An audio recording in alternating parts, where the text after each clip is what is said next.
Randy Gordon bringing you this boxing action as the Goodwill Games Challenge continues. We look ahead to the Goodwill Games in July in Seattle. At 139 pounds, Terron Millett from St. Louis against Skipper Kelp of Colorado Springs, now boxing out of Las Vegas. Millett a little older. He's 21. He'll turn 22 later this month. Skipper Kelp and Frank Pena are two transplanted kids from Colorado who now live here in Las Vegas, where they share an apartment. And they are amateur boxing's own odd couple. Hi, I'm Skipper Kelp, and I live with Frank Pena, and he's moody just like a girl. I have to do all the cooking, do all the cleaning, and what does he do? He comes home and gets mad. But I'm the man in this relationship. Well, Skipper, you're going to have to be especially nice to Frank Pena tonight. You have to fix him a real nice midnight dinner, because Frank is going to be down the dumps after losing to Ivan Robinson. Two great kids, though, from Colorado. And here's Terron Millett. And in the blue corner, from Las Vegas, Nevada, Mr. Skipper Kelp. Kelp, Frank Pena, and Tony Gonzalez, now all boxing for the Top Rank organization here in Las Vegas. Talking about Skipper's cooking, he said he really is not that good a cook, and his mom sends him a lot of frozen food. Kelp in blue, Millett in red. Millett from St. Louis, a boxing hotbed that's produced the Spinks brothers and Patrice Brooks, also a member of the U.S. boxing team.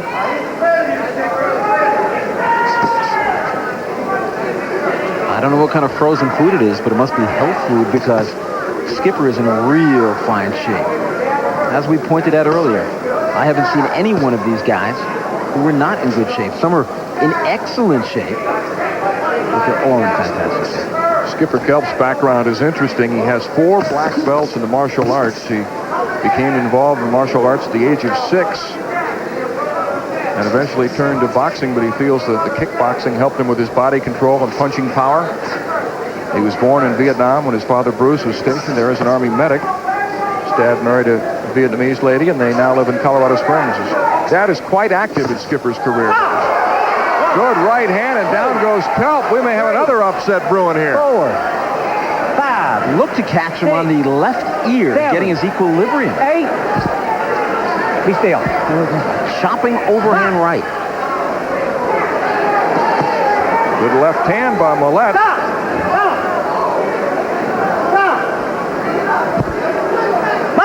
Gene Reese of Harrison, Tennessee is the referee for this bout. And Millett senses he has Kelp in trouble. That's a second caution. Caution to Kelp for holding. He's just holding on right now. He's in trouble. He takes a left to the chin. Well, he's going to have to hold on. That means a warning, losing a point. He's going to have to do it, because he's in bad shape. And there goes the point. So a point has been deducted from Skipper Kelp's score for holding. He's got to do that. But now, what happens if he does it again? Will he be disqualified? We've already seen one big upset tonight as Kelp's roommate, Frank Pena, was beaten by Ivan Robinson. And Terron Millett has Kelp in trouble in round 1. Millett was second in the 1989 Golden Gloves. In 1990, he lost on points to Steve Johnson for the championship.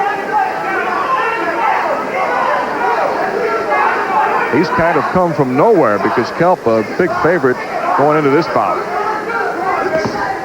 Skipper's a veteran of international competition. He just missed making the 1988 Olympic team. He lost to eventual Olympian Todd Foster.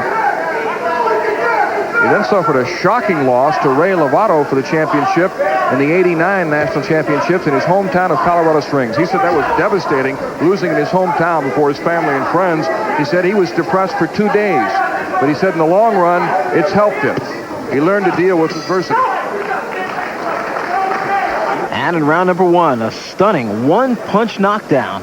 Bingo. It looks like more almost on the back of the neck than on the ear, where I thought it was. His equilibrium went. And for a moment, it did not look like he'd be able to get up. And once again, I think the shot shows that it was more on the back of the head than on the ear. But something we should emphasize for those of you new to amateur boxing, a knockdown counts no more than any other scoring blow, unlike professional boxing. The idea here is to land as many scoring blows as possible, to land the white portion of the gloves.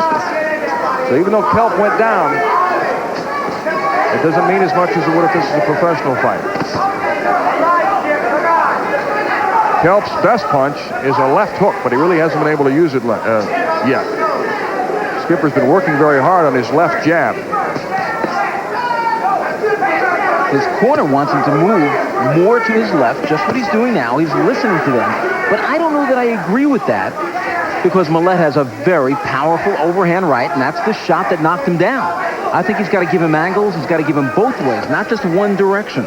These two have never boxed before, but Millett got Kelp's attention early with that knockdown.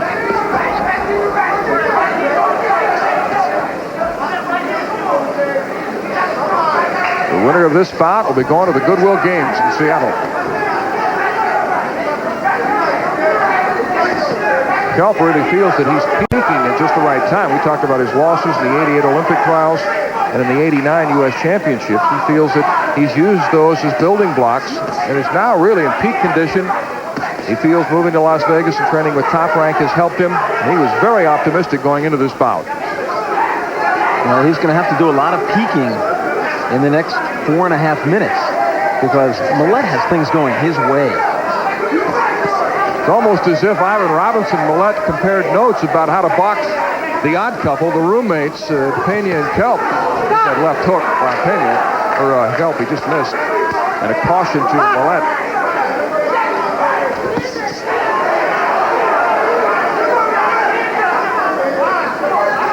Kelp still very much in position to win this bout with a good finish in round 2 and a strong round 3. Well, he's shown no power so far, nothing in his arsenal where he's going to hurt Millett.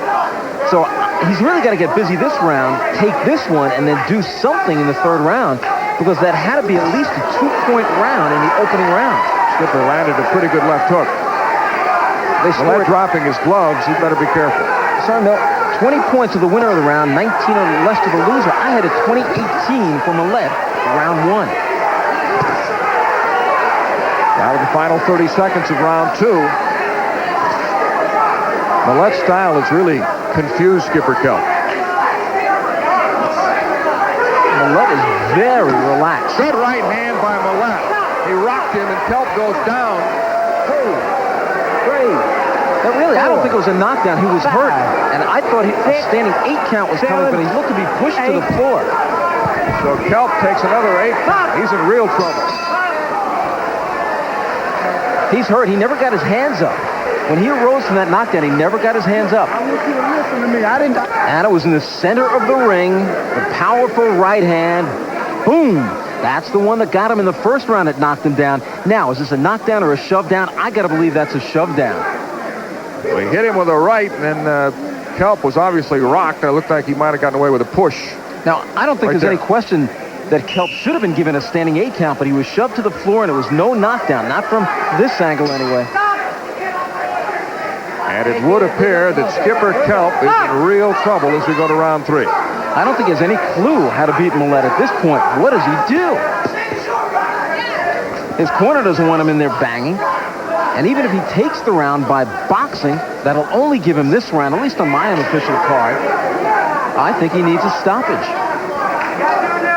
Millett's family has been very active in his career. Both his dad, Marvin, and his mom, Faye, are his coaches. John Hunter and Juan Sanchez are in his corner tonight here at the Mirage.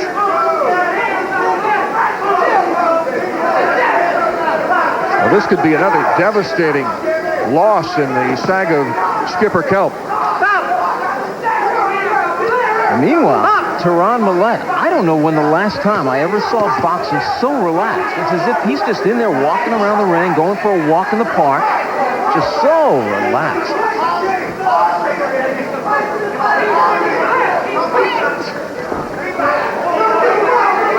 Well, most of these boxers are shooting for the Goodwill Games and then eventually the Olympic Games and finally a professional career. But do you suppose if people like Pena, who's already lost, and Kelp, who may very well lose, might that change their objectives? Might they turn pro earlier?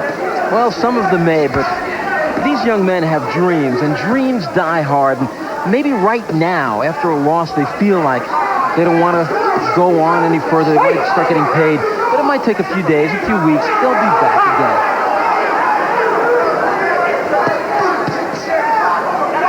Skipper just has never really figured out Terron Millett's style. There's that. Caution to Millett for butting. Millett is so relaxed. That's what I'm impressed about here. Just how relaxed he is. Another caution to Millett. I'm not sure what that one was about. Maybe closing the fist. Hitting with the heel with a glove, perhaps. Final minute of round 3. Millett is an excellent defensive fighter. The amateurs enjoy being called boxers. The professionals, we're fighters.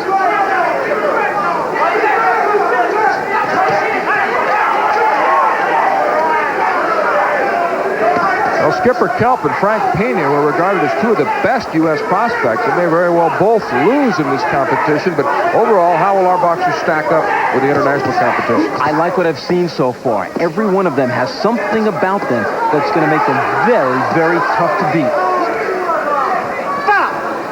And Terron Millett will be tough to beat tonight. A caution to Skipper Kelp for pushing behind the head. I don't care who Millett goes against. And I'm presuming that he's going to win this. This has been a one-sided rout for him. He's done everything he could. I have to feel that nobody is going to be able to beat him easily. And we'll have the decision in just a moment. Well, Terron Millett, 21 years of age, from St. Louis, Missouri, may have scored one of the biggest upsets in the Goodwill Games Boxing Challenge. We'll see. Ladies and gentlemen, the winner on a 4-1 decision in the red corner, Terron Millett of St. Louis, Missouri. So Terron Millett is the winner. It's on to Seattle for him and for Skipper.